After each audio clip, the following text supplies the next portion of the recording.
유대인들이 두 사람, 세 사람 모이면은 학교를 세운다고 합니다. 또 반면에 중국 사람이 두 사람, 세 사람 그 이상에 모이면은 중국 식당, 답을 아시네. 중국 식당을 언제 제 설교 노트 보셨어요? 예, 중국 식당을 한다고 합니다. 그런데 한국 사람이 두세 명 모이면은 교회를, 예배 마쳐도 되겠습니다. 다 하시네. 예, 교회를 세운다는 말이 있습니다. 참 한국 사람 감사하죠. 어디 가더라도 신앙 중심으로 교회를 세우는 민족으로 알려지고 있습니다.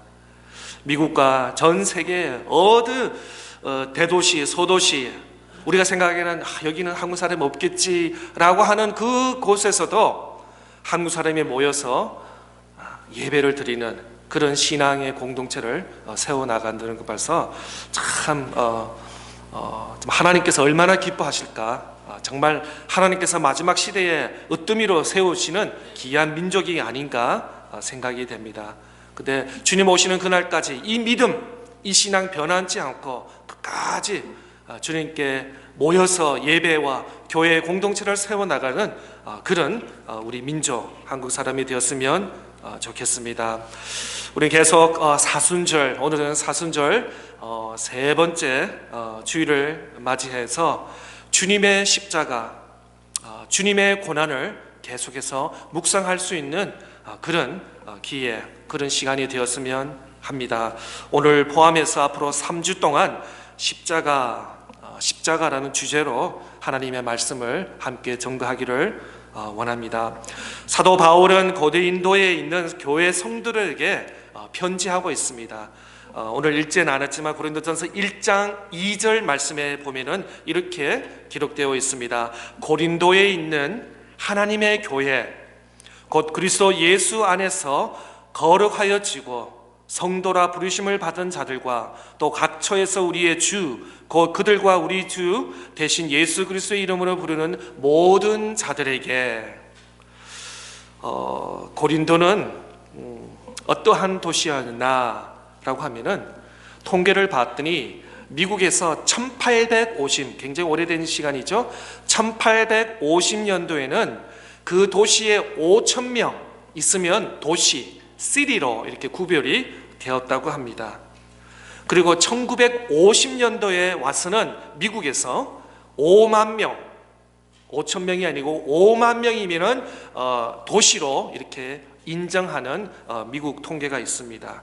그런데 많은 학자들은 바울이 고린도 전서를 AD 53년 혹은 AD 54년도에 예배소서에서 바울 사도가 고린도 전서를 기록했다라고 많은 학자들은 그렇게 정리를 하고 있는데, 그 당시 고린도의 도시의 인구가 얼마나 되냐면은 60만 명이 된다는 거예요. 엄청난, 굉장히 아주 큰 거죠. 100만 명은 안 되지만 60만 명.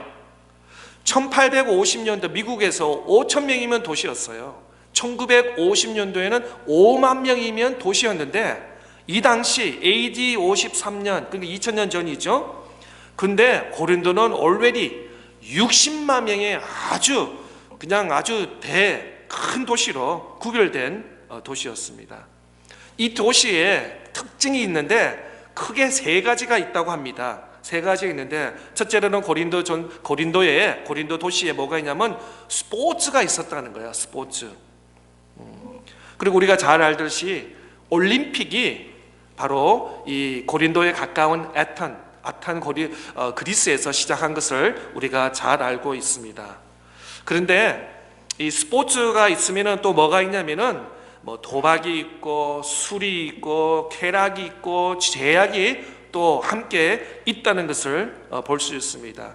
또 세 번째로 뭐가 있냐면은 그 당시에는 뭐 기차라든지 비행기라든지 이거로 무역을 하지 않고 주로 바다 가까이에, 강 가까이에 있는 도시이기 때문에 무역이 있었습니다. 무역을 잘 했는데, 무역이 있다 보니까 금융과 돈, 큰 사업을 할 수 있는 그런 장. 그러니까 스포츠가 있었고 또 쾌락이 있었고 또 무역과 돈 같은 이런 것에서 큰 도시로 이렇게 발전했습니다. 어떻게 보면 세상적으로 보면은 전혀 부족함이 없고 그냥 막 날개를 치듯이 아주 유명한 큰 도시 고린도 도시였습니다. 다 있는데 없는 게 하나 있어요. 하나님이 없어요.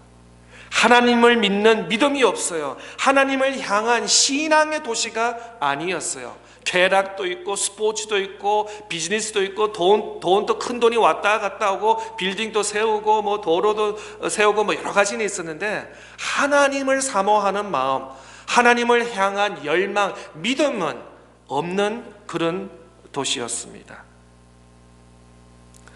옛날보다 오늘을 살아가는 2021년도 우리도 과거에 비해서 과거 20년, 50년 전에 비해서는 우리가 가진 것이 너무나 많다는 거예요. 또 너무나 또 편리하게 통신이라든지 기술이라든지 이동이라든지 다 있는데 또 반면에 옛날에 비해서는 그렇게 우리가 열심으로 믿음과 신앙의 열정은 너무 세상이 좋다 보니까 과거에 비해서는 조금 열성이 떨어지지 않나 그런 안타까움이 있습니다. 또 고린도에 있는 하나님의 교회 성도들에게 사도 바울은 편지하면서 오늘 읽었던 1장 22절에 이렇게 말씀하고 있습니다. 유대인들은 표적을 구하고 헬라인은 지혜를 찾으나. 사도 바울은 오늘 말씀 가운데 22절에 유대인들은 표적을 구하였으나 실제로 이스라엘의 역사를 보면은 하나님께서 많은 기적을 베풀어 주셨습니다. 특별히 우리 구약의 말씀에 보면은 이스라엘 보면은 출애굽 때부터 홍해 바다를 건너서 기적을 경험했습니다. 또 광야에서 수백 년 동안 살면서 하나님께서 때에 따라 먹을 거와 마실 거를 만나와 메추라기와 돌 바위를 깨뜨리면서 마실 물을 먹이시고 이런 것이 다 제대로 있었던 것이 아닙니다. 다 이것이 기적의 역사인 것입니다. 더 나아가서 약속의 땅 가나안 땅에 정복할 때 제대로 싸우지도 못하고 이 이스라엘 백성들은 노예했으니까 그냥 농부라든지 어떤 노동의 일을 하지 어떤 훈련받은 군사 어떤 싸움을 할 수 있고 전쟁을 할 수 있는 그런 이스라엘 백성이 아니었는데도 가나안 땅을 정복 싸움을 하지 않고 하나님 말씀에 순종하면서 가나안 땅 정복을 할 수 있었던 것입니다. 더 나아가서 그 당시에 여리고성이 아주 웅장하고 힘과 권력이 있는데도 그걸 무너뜨릴 수 있는 것이 바로 오직 하나님의 말씀에 순종하고 이스라엘 백성들은 말씀에 순종해서 그 여리고성도 무너뜨리고 약속의 땅을 그냥 편안히 옮겨가서 자리 잡을 수 있었던 이것 자체만 하더라도 이것이 하나님의 기적과 역사인 것입니다. 유대인들은 더 나아가서 신학의 말씀에 보면 예수님께 표적을 달라고 자꾸 표적을 달라고 하지만 예수님께서는 요나의 표적 외에는 더 이상 보여줄 표적이 없다라고 이렇게 단호하게 자른 것을 볼 수 있습니다. 그 이유가 무엇입니까? 바로 유대인들은 표적을 자꾸 구했지만 이스라엘 백성들의 역사를 보면은 그냥 신앙생활을 잘 꾸준히 한 것이 아니라 잠시 기적을 보고 하나님 말씀 순종하고는 잠시 또 돌아가서는 불순종하고 또 하나님을 외면하고 또 기적을 구하고 이런 반복 생활을 여러 번 한 것을 볼 수 있습니다.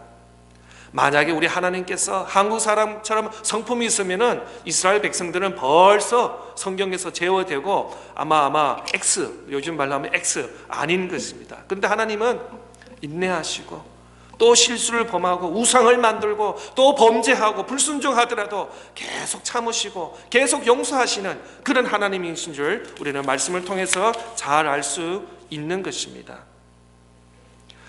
그러기에 바울 사도는 오늘 말씀에 뭐라고 했습니까? 유대인들은 표적을 구했지만 우리 그리스도인들은 십자가에 못 박히신 그리스도를 전한다고 말씀했습니다. 유대인들은 자꾸나 반복적으로 표적을 보여줘 사인을 보시죠. 정말 하나님이신지 사인을 못하냐세요 라고 반복적으로 요구했지만 바울 사도는 예수님께서는 요나 외에는 사인이 없다라고 말하고 있습니다. 유대인들은 표적을 구하고 헬라인은 지혜를 찾으나 또 헬라인들은 지혜를 찾는다고 말씀하고 있습니다. 역시 유대인들 마찬가지 헬라인들은 관심이 뭐였습니까? 유대인들은 인간 자신의 필요에 따라서 하나님께서 나타나시면 믿고 하나님께서 역사 안 하시면 안 믿고 불순종하고 배반하고 그랬지만 헬라인도 마찬가지인 것입니다. 지혜를 통해서 지혜의 끈줄을 먹고 잡으면서 하나님을 알려고 하나님을 구하려는 그런 마음이 있었던 것을 볼 수 있습니다. 유대인들이나 헬라인들이나 동일하게 다 같이 어떤 세속적이고 세상적이고 자기 유익을 위해서 이익을 위해서 이런 지혜를 구하고 또 표적을 구하는 그런 유대인과 헬라인을 우리는 말씀을 통해서 볼 수 있습니다. 오늘 본문 18절에는 어떻게 기록되고 있습니까? 십자가의 도가 멸망하는 자들에게는 미련한 것이요 구원을 받는 우리에게는 하나님의 능력이라. 아멘. 유대인들은 표적을 구하고 헬라인들은 지혜를 구하나 우리 예수 그리스도를 믿는 우리는 바로 십자가, 예수 그리스도의 십자가를 구해야 될 줄 믿습니다. 이것이 바로 우리의 능력입니다. 이것이 우리의 구원입니다. 이것이 우리의 힘인 줄 믿는 것입니다. 미국에서도 교회마다 십자가가 많이 있습니다. 또 우리도 사순절을 맞이해서 이렇게 십자가를 이렇게 방대상 옆에 이렇게 데코레이션을 해 나왔습니다. 또 우리 본당 바깥에 보면 바깥에 또 큰 십자가가 있는 걸 볼 수 있고 또 우리 학생들 예배하는 교육관에도 십자가가 있고 또 로비 안에 들어오면서 또 왼쪽에 십자가가 있는 것을 볼 수 있습니다. 어느 누구라도 우리 교인이 아니라도 지나가면서 아 이거는 교회구나라고 알 수 있을 겁니다. 특별히 뭐 장로교회라든지 침례교회라든지 이런 뭐 교단은 잘 모를 수 있지만 그러나 크리스찬 혹은 기독교 교회라는 것은 알 수 있을 것입니다. 교회 안으로 또 교회 밖으로 또 이렇게 있고 또 많은 사람들 목걸이로 이렇게 장식을 하면서 있는 것도 볼 수 있습니다.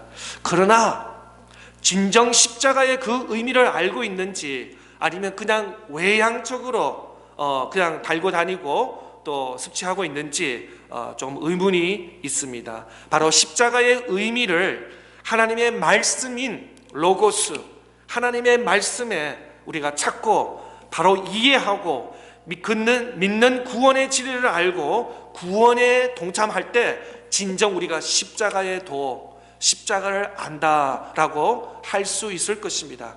다른 사람이 그냥 목걸이나 반지나 어떤 장식을 하기 때문에 저거 보기 좋다, 나도 저거 하겠다라고 하고 또 다른 교회가 십자가 이렇게 멋있게 장식을 해서 우리 교회도 좀 십자가 붙이자, 이런 형식적이고 유행적인 것이 아니라 진정 십자가의 그 도, 십자가의 의미를 바로 하나님의 말씀, 하나님의 구원의 역사, 또 하나님의 진리된 말씀에서 우리가 그 의미와 그 뜻을 확실히 깨닫고 우리가 나아가면서 증거해 나가야 될 줄 믿는 것입니다. 사도행전 4장 10절에서 12절 말씀에 보면은 이렇게 기록되어 있습니다. 너희와 모든 이스라엘 백성들은 알라. 너희가 십자가에 못 박고 하나님의 죽은 자 가운데서 살리신 나사렛 예수 그리스도의 이름으로 이 사람이 건강하게 되어 너희 앞에 섰느니라. 이 예수는 너희 건축자를 버린 돌로서 집 모퉁이의 머릿돌이 되었느니라. 다른 이로서는 구원을 받을 수 없나니 천하 사람 중에 구원을 받을 만한 다른 이름을 우리에게 주신 일이 없음이라 하였더라. 그렇습니다. 다른 사람들은 어떤 표적이라든지 어떤 지혜와 지식에서 찾으려고 하지만 바로 하나님께로 나갈 수 있는 길은 바로 예수 그리스도 십자가 외에는 없다고 사도행전은 또 성경에서는 우리에게 단호하게 우리에게 증거 말씀하고 있는 줄 믿습니다. 이 십자가 도를 모르는 사람은 기독교나 또 다른 종교나 다 산 위로 가는 것이 아니냐, 이렇게 가나 저렇게 가나 결국은 다 산 위에서 정상에서 만나지 않을 거냐라고 하는 건데, 그거는 천반의 말씀인 것입니다. 오직 구원, 오직 하나님께로 가는 것은 바로 예수 그리스도의 십자가 외에는 없다고 우리 성경 말씀은 그렇게 가르치고 그렇게 우리가 증언하고 그렇게 믿고 우리가 나아가야 될 줄 믿습니다. 지금은 종교 탄압이라든지 이런 방 속에서 다 뭐 기독교고 장로교회고 다 이슬람이고 불교고 다 다 하나다라는 그런 시대적인 문화가 이렇게 많이 휩쓸려서 오히려 거기서 잘못 반박하게 되면은 기독교인들은 굉장히 꽉 막힌 사람이고 융통성이 없고 좀 굉장히 그 개인 의식주의고 이렇게 우리가 표현할 수 있지만, 그러나 우리가 구원 앞에서, 진리 앞에서는 탄압이 없습니다. 구원 앞에서는 탄압이 없습니다. 진리는 진리인 것입니다. 진리가 비진리가 되고 비진리가 진리되는 역사는 없습니다. 바로 성경에서 또 예수 그리스도를 통해서 우리에게 진리된 말씀, 또 복음의 말씀을 우리에게 단호하게 하는 말씀인 것입니다. 그러나 인간의 죄를 위하여 하나님이 예수 그리스도께서 친히 인간의 모습으로 오셔서 이 예수님께서 세상의 모든 죄를 대신하여 주시고 십자가에 죽으심으로 인해 예수를 믿는 자에게 구원을 이룰 수 있다고 말씀하고 있습니다. 그 당시 예수님 2000년 전에는 십자가는 무엇이었냐면은 형벌이었습니다. 수치였습니다. 죽음의 상징이었습니다. 십자가는 로마 제국 이전부터 악한 행한, 또 노예라든지 범죄자가 걸렸을 때 그냥 죄벌, 형벌을 하는 것이 바로 십자가 사형수였습니다. 그 당시에 최고의 형벌이었습니다. 그 다음에 십자가에 못 박히는 가장 무서운 형벌로서 인간이 그 다음에 사람들 앞에 세워놓습니다. 하루 종일. 그래서 그 십자가의 죽음을 보여서 내가 나쁘게 범죄하고 나쁜 도둑질을 하면 안 되지라는 그런 의식에서 시리 도시 중간에 십자가를 매달려서 사람이 그 피마르게 죽는 모습을 아주 형벌스러운 그런 십자가의 사형수인 것입니다. 십자가에서 달린 예수는 장시간 근심한 고통과 아픔에 시달리면서 죽을 수밖에 없는 것입니다. 십자가에게 못 박히면은 못에도 손에는 못을 박고 또 다리를 모아서 못을 박으면서 사람 무게가 있으니까 좀 시간이 지나면 어떻게 되죠? 이렇게 처지게 되죠. 처지게 되면은 이 모든 장들이 눌려서 브리딩을 못 한다고 합니다. 그 숨을 쉬기 위해서 어떻게 하죠? 다시 못 박힌 그 못자국과 발자국을 찢으면서 다시 자기 몸을 일으키고, 그래서 숨을 또 쉬고, 또 숨을 쉬다 보면은 또 몸무게 때문에 다시 또 이렇게 처져져서 이런 반복하는 아주 그러니까 고통스럽게 죽어가는 것이 바로 십자가의 형태였습니다. 숨을 쉬기 위해서 몸을 찢어서 올려서 또 어느 정도 좀 괜찮으면 또 몸무게가 또 내려가서 또 더 찢어지게 되고, 이러면서 굉장히 반복적으로 그냥 한순간에 죽는 것이 아니라 오랜 시간에, 장시간에 아예 그냥 보는 사람도 괴롭고 당하는 사람도 그냥 빨리 죽었으면 하는 그런 아주 형벌스러운 십자가의 형벌인 것이었습니다. 아주 공포의 상징이고 또 저주의 죽음인 것입니다. 2004년도로 기억되고 있는데 유명한 미국 배우 멜 깁슨이 감독한 The Passion of Christ라는 영화를 아마 여러분 많이 상영하신 거로 생각이 됩니다. 저도 그 당시 학생들을 가르치면서 학생들과 함께 극장에서 그 Passion of the Christ를 본 기억이 납니다. 이전에는 성경에서 복음서에서 그냥 예수님 잡히시고 못 박히시고 채찍당하시고 십자가에 못 박히시고 약속한 대로 3일 만에 부활하시고 그냥 문서적으로 읽었는데 특별히 멜 깁슨 감독으로 한 이 Passion of Christ는 상당히 채찍과 십자가에 못 박힌 영화 분량을 굉장히 엑스텐션으로 하면서 정말 제대로 볼 수 없을 만큼 굉장히 고통스러운 채찍 맞는 것을 굉장히 리얼하게 채찍을 맞으면서 살찜이 찢어지는 그 예수님의 등 모습, 또 십자가에 피 흘리시고 창으로 찔리시고 이런 걸 굉장히 비비드하게 보여주는 그런 영화라고 기억이 되는 것입니다.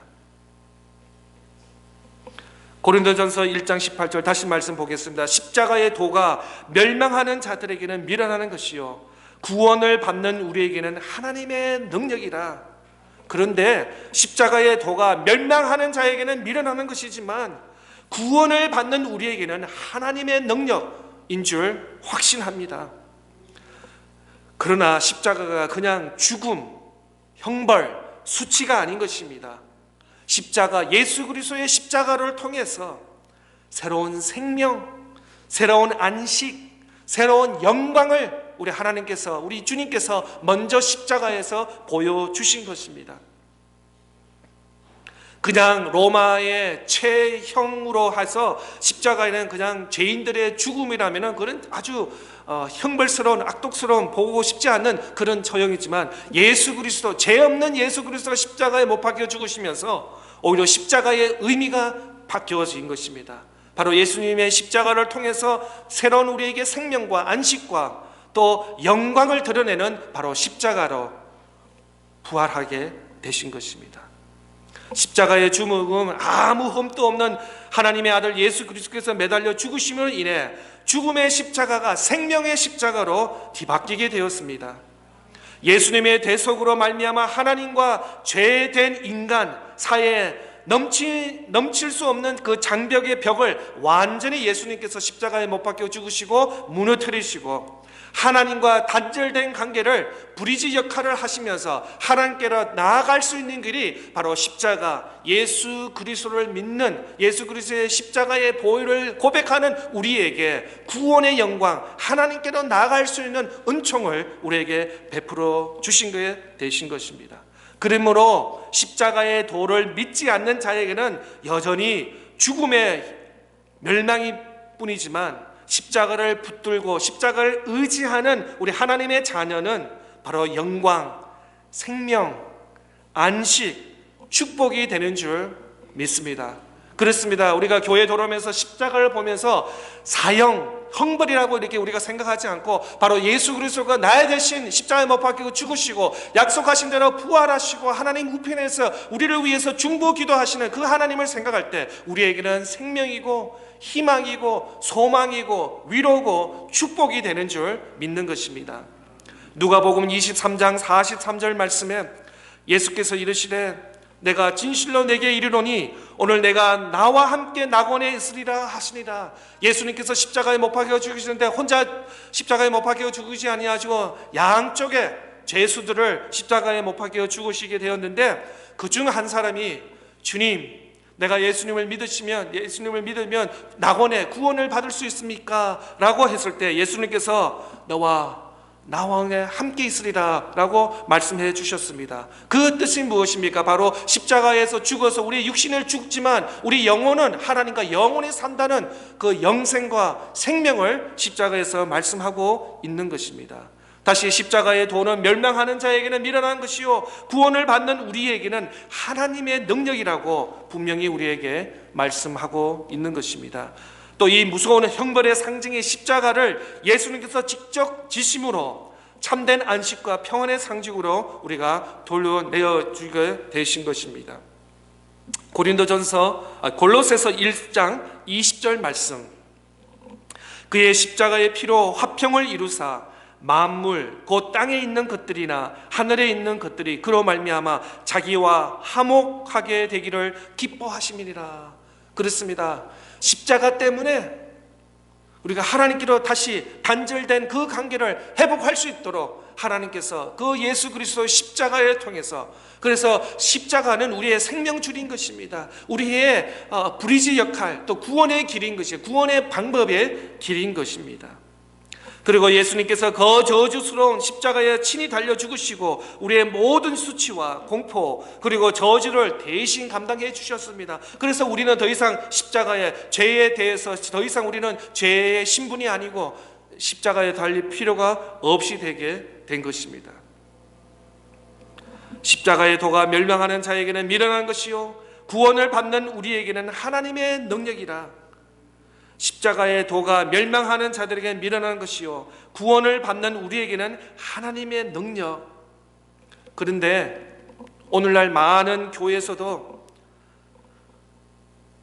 진보적인 어떤 신학이라든지 이런 철학들이 많이 들어와서 교회당, 예배장, 십자가를 치우고 십자가가 필요 없다, 그 시대에 맞지 않는 그런 장식 같은 거 다 치워라, 사람들이 편안한 아주 엔터테인먼트를 받을 수 있는 스크린이라든지 아주 편안하게 해서 그냥 예배 드릴 수 있는, 그리고 또 거북스러운 부담스러운 십자가 이런 형태를 다 없애고 현대식으로 이렇게 뭐 예배당을 짓는다든지 예배당 모습을 추구하는 많은 교회들이 많이 있는 것을 볼 수 있습니다. 또 미국에서도 아주 유명한 큰 교회인데 건물이나 안이나 밖이나 보면은 이것이 교회인지 이것이 어떤 회사인지 어떤 스포츠 센터인지 구별할 수 없을 만큼 전혀 철치라든지 십자가의 상징이 없는 그런 교회들이 많이 있는 것을 우리는 볼 수 있습니다. 그것뿐만 아니라 교회에서 십자가에 대해서 설교를 하지 않습니다. 예수 그리스도의 보혈에 대해서 설교하지 않는 교회들이 너무나 많다는 것입니다. 십자가 설교, 예수 그리스도의 설교는 구닥다리 옛날 이야기를 하는 것이 아닙니다. 바로 진리의 말씀, 구원의 말씀을 하는 줄 믿습니다. 우리 교회가 더욱 십자가의 설교, 예수 그리스도의 보혈의 설교, 보혈의 찬송이 넘쳐야 될 줄 믿습니다. 왜 우리가 자꾸 그런데 거부할까요? 우리 내 마음의 죄성 때문에 그래요. 죄가 있으니까 십자가가 두려운 거예요. 그러나 십자가는 다시 말씀해서 우리의 영생, 우리의 구원, 우리의 축복인 줄 믿습니다. 왜냐하면 예수님께서 우리 앞에 먼저 돌아가셔서 다 이루어졌기 때문에 더 이상 십자가는 두려움의 존재가 아니기 때문에 그렇습니다. 많은 현대인들은 지금 어느 시대인데 시대와 기술이 이렇게 변하는데 십자가 같은 걸 타령하냐? 이렇게 하는 시대가 우리 시대가 그런 시대가 우리가 살고 있는 것입니다. 다시 말씀드려서 십자가의 도는 멸망하는 자에게는 아무 의미가 없지만 구원과 생명하는 그에게는 우리의 구원이고 우리의 능력인 줄 확실히 믿습니다. 혹시 우리 가운데도 십자가를 별로 대수롭게 하찮게 여기는 생각이 있다면 다시 한번 우리 자신을 돌아보며 십자가의 도, 십자가의 영광, 십자가의 길을 분명히 깨닫고 또 이것이 바로 하나님의 구원, 하나님의 진리, 하나님의 능력으로 다시 우리가 회복되어야 될 줄 믿습니다.